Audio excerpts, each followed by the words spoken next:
Hey, what's up, everybody? It's Mike Toney here. Today we're going to be doing an artist critique.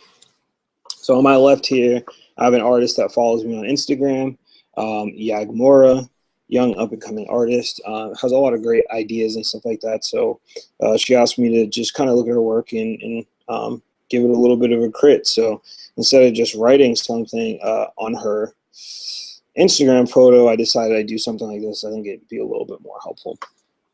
So as you can see here, you got this character, what looks like kind of a fireball or kind of a liquidy power coming out of the hand. And you see it's foreshortening. A lot of good ideas here, great facial expression and stuff like that. You want to keep a lot of that energy.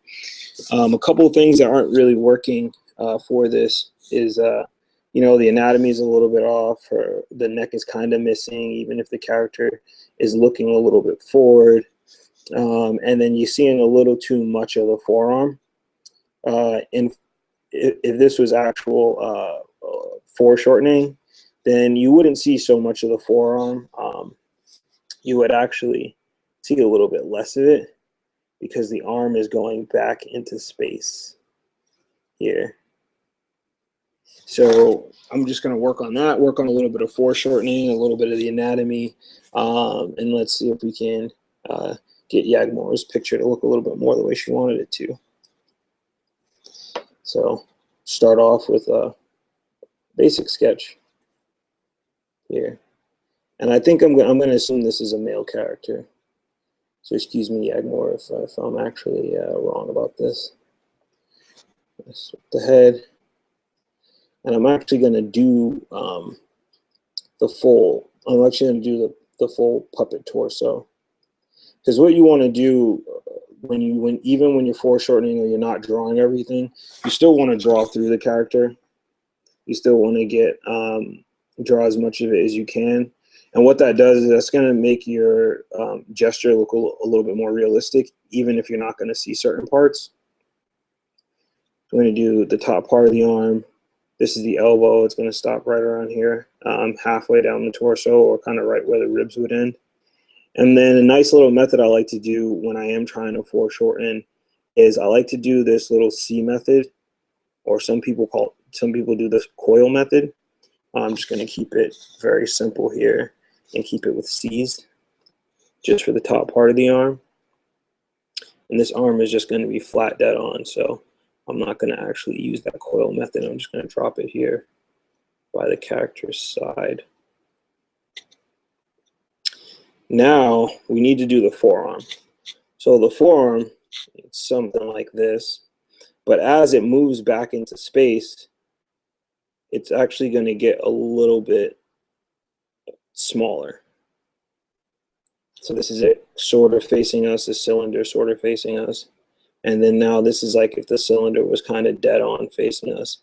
So you are still seeing the meat right here of the arm, but you're not seeing the whole bit because part of it is facing you.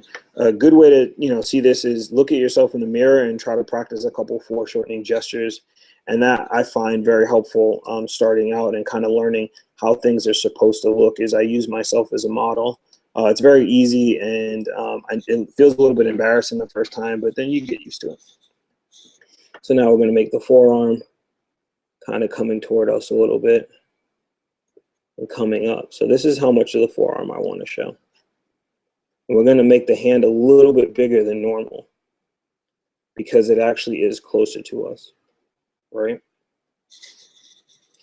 And I like to simplify the hand to the thumb, index finger. I like to put the middle finger and the ring finger together and the pinky finger. Now what I'm going to do is I'm going to curve that pinky finger in a little bit. So now it looks like we have the hand kind of coming toward us a little bit. And we're just going to clear this out. I'm going to clean up my line work a little bit. We know that the thumb is not higher than the top knuckle of this finger, so we're going to bring the thumb down a little bit more.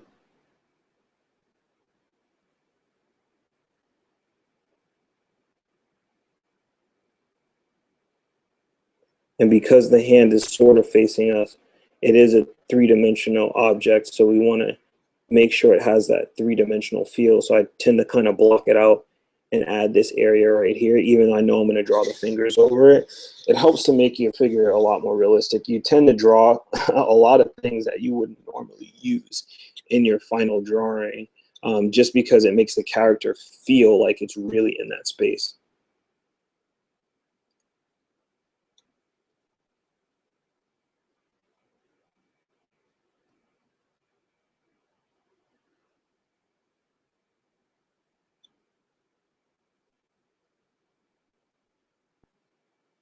I'm actually going to bend the pinky in a little bit, because if you hold your hand up, your fingers actually tend to lean more toward the inside of your palm.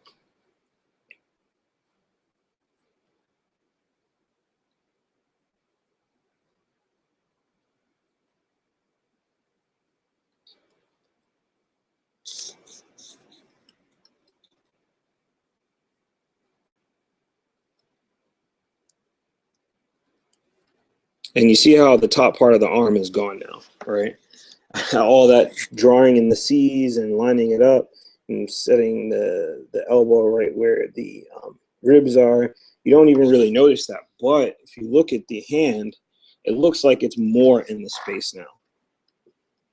You know, the character feels more like a three-dimensional object instead of it being kind of a little bit flat and oblong.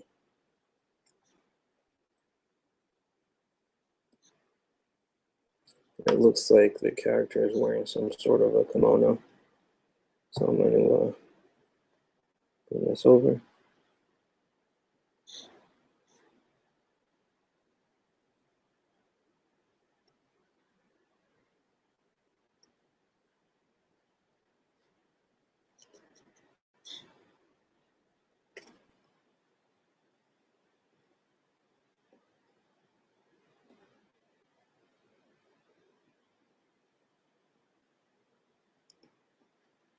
So I'm just kind of roughing everything out.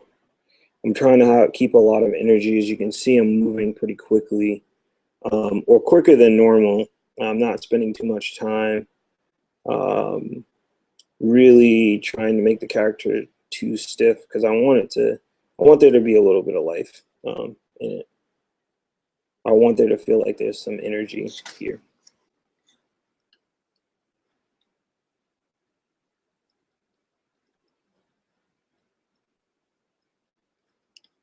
And this is also just my preliminary sketch. So we don't want to be, normally if I'm drawing a bunch of different poses, I do this pretty quickly because I don't want to be too married to one pose and kind of get too into it and realize, oh, I can't really use this, or I don't really want to use it anymore. And that way it allows me an opportunity to explore more options.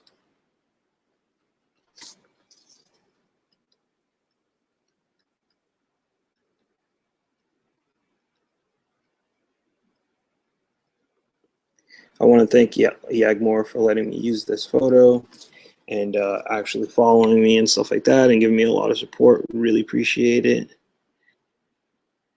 If I were you, I would definitely add her, start following her, watch her progress. It's always good to see artists grow. It's one of my most favorite things, in all honesty.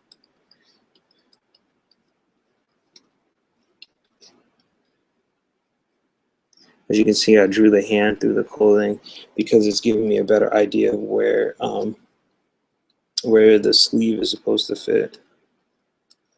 I'm not going to draw the whole body. I'm getting too into it right now. Okay. Should have drew the eyeline in the beginning, but it's working very quickly. This is, of course, in my own style. I haven't developed enough skill to kind of be able to interpret someone else's style and draw the way they are seeing it in their head, like some really great artist, such as Psych Ryasin. So now I'm rough together, and I actually kind of like the position of this. I'm just going to lightly go over it. I try to use Manga Studio the same way I would use my sketchbook. I tend to draw really lightly and then maybe erase over a little bit before I decide I want to kind of put down inks or do any serious line work. And as you can see, I haven't done the fire or the energy pulse yet because I want that to kind of be canon. I want that to just come out a little bit natural. And I'm just going to use whatever energy I got at that moment. And hopefully it comes out great. Not, I can always erase. It's just one of the techniques I kind of like to use or do.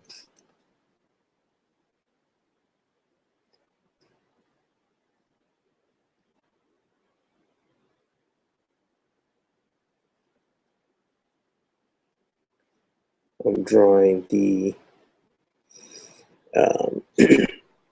I'm drawing the arm actually behind the body. So you can see how I'm just kind of emphasizing this area on the right where the torso is, because I want the arm to, the back arm or the left arm to recede into space. And a good way to do that is overlapping shapes. It gives the illusion, because that's all drawing is an illusion. It gives the illusion that the character's left arm is behind him and he's kind of leaning forward with his right hand, almost showing you, hey, look what I can do. Best back up.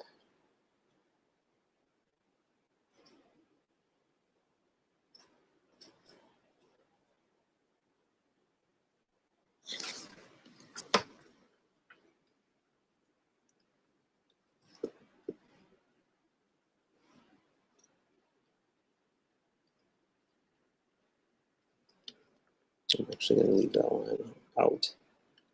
A little bit more detail with this hand.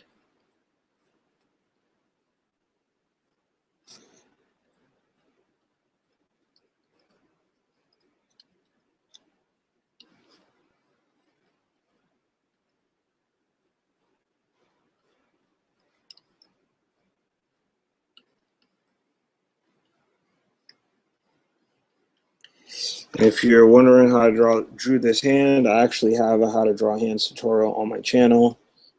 Just take a look at it, and the idea is just it helps you simplify the concept of the hand, so that way you can start drawing and doing studies on your own from your mind as well. And it's just, for me, I need to understand the principles of something in order for it to really stick, and that way I can extrapolate it and use it on my own, and use it as my own technique, or develop a technique that works the best for me once I have a better understanding.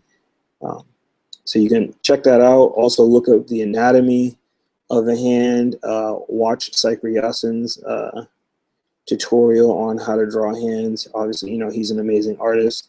I recently just watched a video of Jim Lee, how to draw hands. I really liked his approach too, about making the hand this kind of pentagon shape and drawing a finger here, drawing another finger here.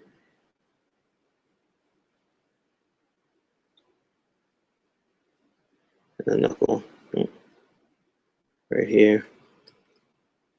It's very simple and it looks really organic. It's an awesome hand technique. And in the future, I might revise one of my videos once I've practiced this enough on how I kind of use it, on how I use it to help me in doing different hand gestures. So we are going to, just for the sake of the vid, switch to another pencil color. I'm not actually going to ink this.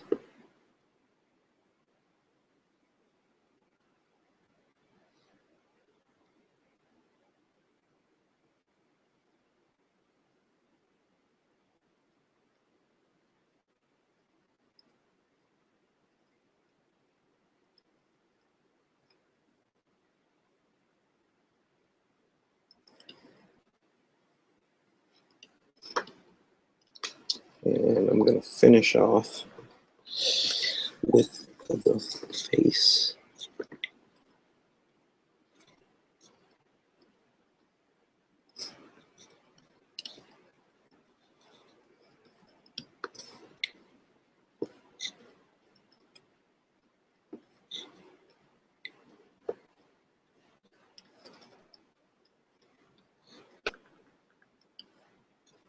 character has a couple earrings as well, so that's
just doing a little bit of right side shadow here because, you know, that flame is kind of giving off a shadow.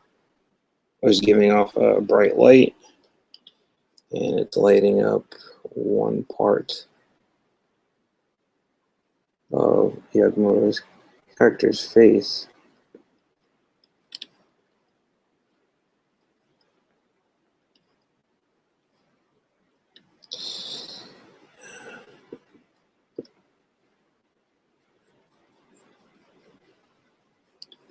All right, so here we go. So what I wanted to go back through and just review very quickly is we wanted to work on the foreshortening here of the elbow. As you see, you can only see a little bit more. You can only see a little bit less on my side, and that's because the elbow is actually, the forearm is actually coming towards you, and you're seeing less of the elbow. You want to draw through your character so that way you can get more of a you know, realistic feel of where the character's arm is and where the character's chest would be. And where the back arm would be in kind of that whole gesture. So make sure you draw your character fully each time. And just try to, you know, if you feel like you're drawing very heavy, practice doing a couple lighter strokes and stuff like that. So that way when you do your hard lines, you can do your hard lines over that or your ink lines over that, and then you can erase the lines in the background here. So I hope this helped. If you like the video, please like, share, and subscribe. And do not forget, always practice and draw every day. Thanks for watching.